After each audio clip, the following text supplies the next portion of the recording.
So we're going to take a look at the Christmas song today. We're going to look at a jazz chord melody arrangement. And one thing we'll notice right off the bat is that I'm playing the melody primarily on string 1. Every now and then I'll go down and hit a note on string 2. And the reason for that is that I want to have strings 2, 3, and 4 available so that I can make the harmonies, make the chords. And the melody note then lies mostly on string 1.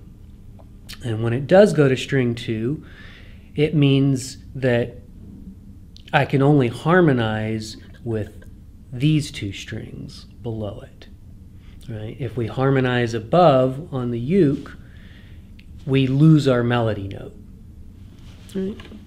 So for example, start here. So even though we're on string 2, I've got 2 notes here that I can harmonize that melody tone with.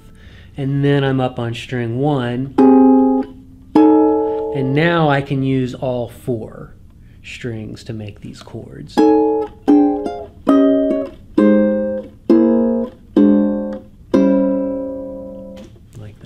So that's one observation about the arrangement. Another important feature of this arrangement is that I use the low G tuning. And again, this gives me more harmony options than if I had the high G tuning. I can get fuller chord voicings, which we know on a uke, you've only got 4 notes it wants to work with. So you've got to make the most out of those as much as possible.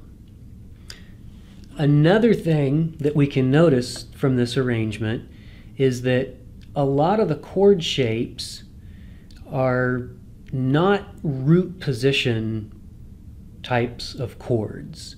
They are extended 7th chords that maybe will have a 3 and a 7 in them, and then they will have color tones like 9, sharp 11, 13, sharp 9, flat 9.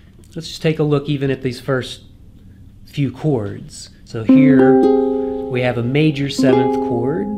We can see that this comes from one of the standard shapes that has the 3rd, the 7th, the root, and the 5th.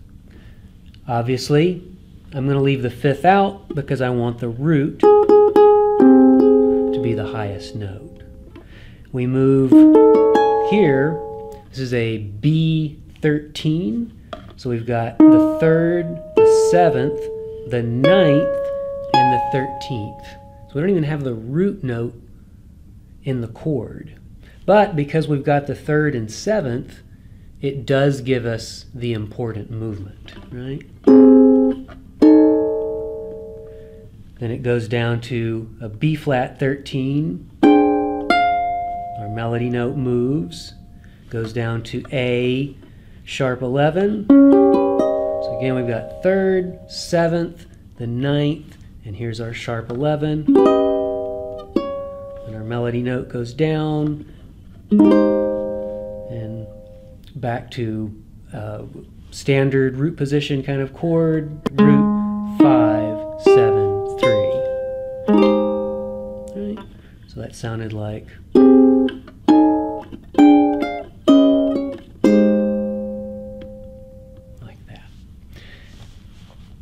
Anyway, the arrangement is all tabbed out, so you can take a look at it.